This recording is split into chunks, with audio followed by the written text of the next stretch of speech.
Well, the big news that we've been telling you was coming for quite a while is now finally official. Defensive lineman JT Tuimoloau, the top overall player in the class of 2021, just announced that he will attend Ohio State. The Buckeyes beat out Oregon, Washington, USC, and Alabama for Tuimoloau. This is our instant reaction show. Hopefully this is pretty instant enough for you. I am Tom Orr. This is the Morning Scoop instant reaction show. And this has felt like one of the most dramatic and closely followed recruitments in years, probably. And Buckeye Scoop recruiting analyst Marc Givler has been there for all of it. Marc, how big a deal is this for Ohio State to have landed JT Tuimoloau? Yeah, it's one of those almost, it's kind of, we joke about the 6 stars that we do and stuff like that, but this is like a 6-star recruit. I mean, you get a position of need, you get a premium position, you get an elite talent. He's ranked the number 1 player in the country. He's, whether you have him 1, 2, 3, whatever, he's definitely one of the best players in this class.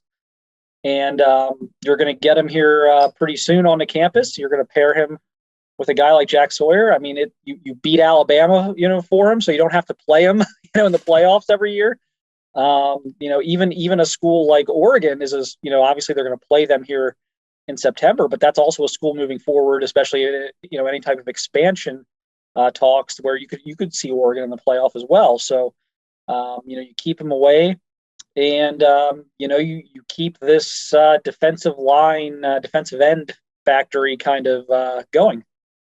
But you mentioned that it's not going to be long till you see him on the field. I mean, this is a little different from a typical recruitment where, the guy signs in December, and then even if he enrolls early, you maybe get a glimpse of him in the spring game. And then it's like 9 months, basically, from the time he walks on campus until he's actually playing in a game that matters at all, that anyone's watching. JT Tuimoloau is going to be starting fall camp in about a month, has a chance to play a Big Ten game in basically 2 months, give or take a couple days. So when we talk about him being an immediate impact guy, that's kind of true in a couple different ways. Yeah, I mean, he's gonna get to jump right into this pretty much, and he's one of those kids who I think is physically ready to play.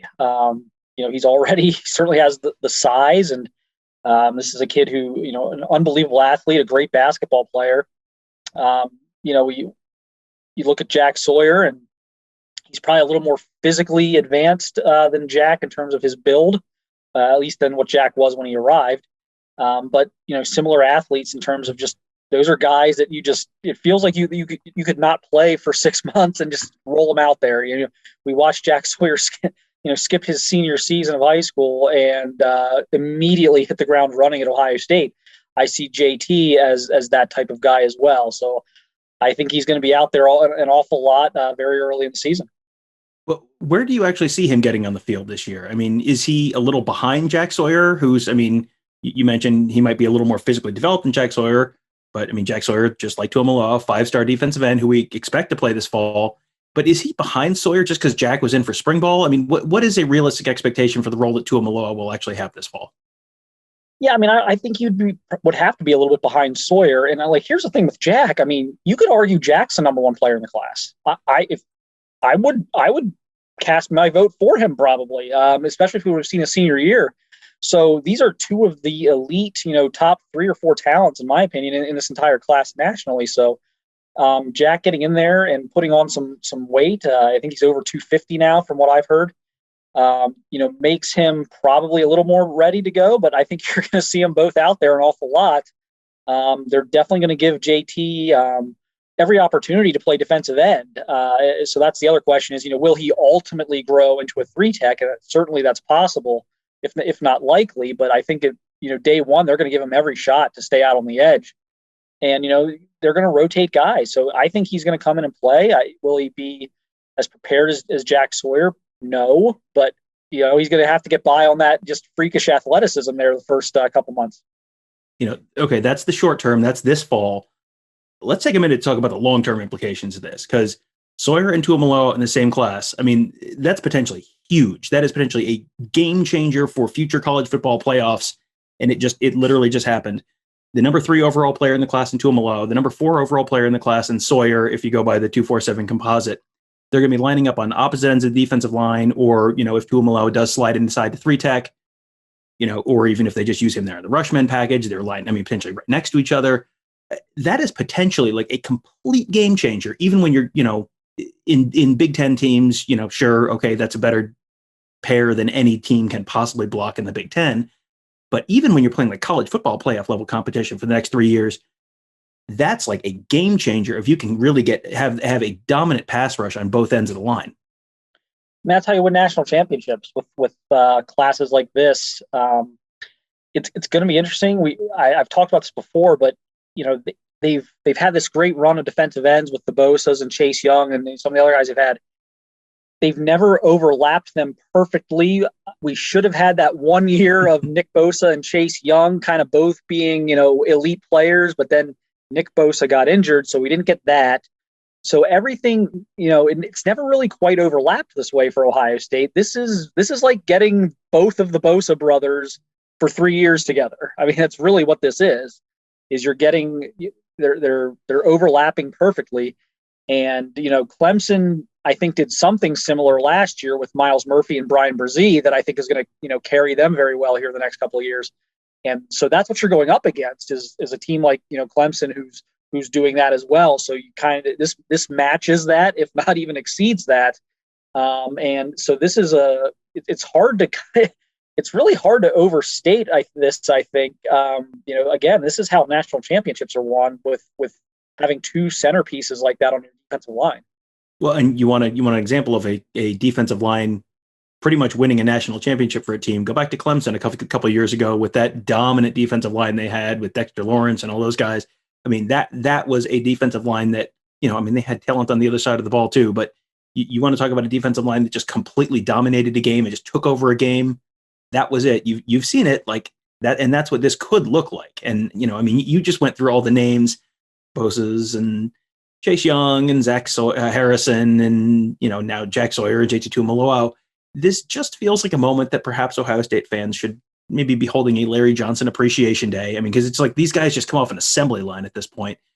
That's I just named off the 5-star guys, and I don't think that doesn't include Tyreek Smith, Jonathan Cooper, any of the guys that are in for the 2022, 2023 classes.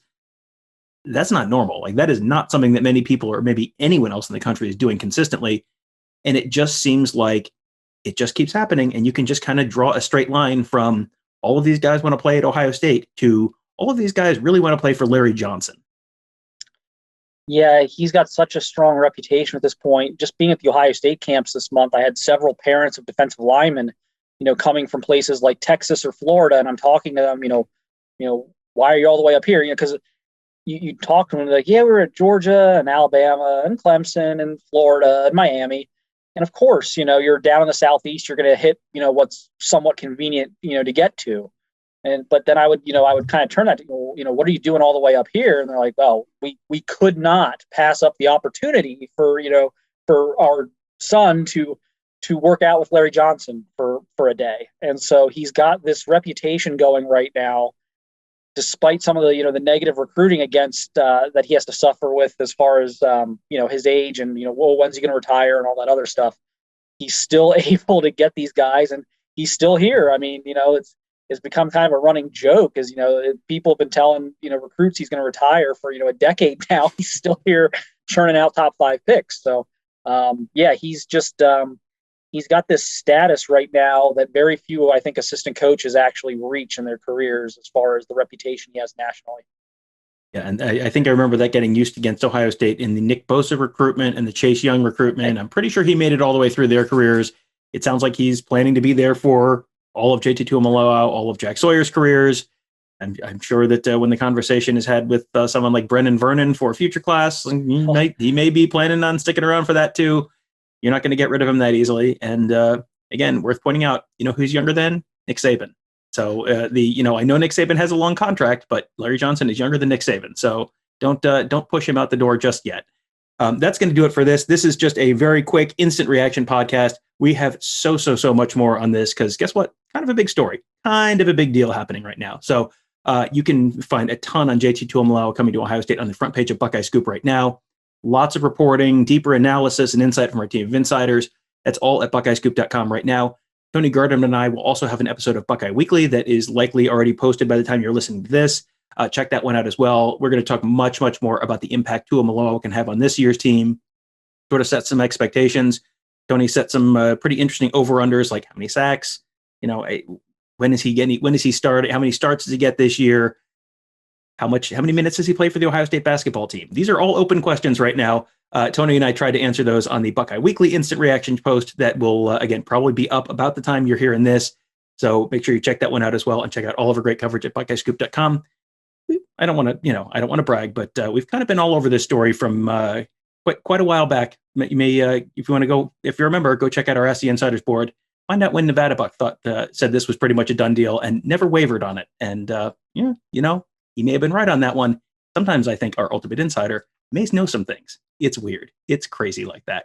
But you have to be a member of BuckeyeScoop.com to see all that and check that all out. So it might be a good time to do that. And if you do it before July 4th, you can also have a chance to win Oregon tickets from Nevada. That's a pretty good deal as well. A nice little bonus in addition to all the great other stuff you get from BuckeyeScoop.com. That'll do it for today. Thank you guys for joining us. We'll have our normal show. Normal service will resume tomorrow for Morning Scoop, but just wanted to get this one out for you right now. Enjoy, and make sure you check out BuckeyeScoop.com. There's a lot of fun stuff going on there right now. Talk to you tomorrow.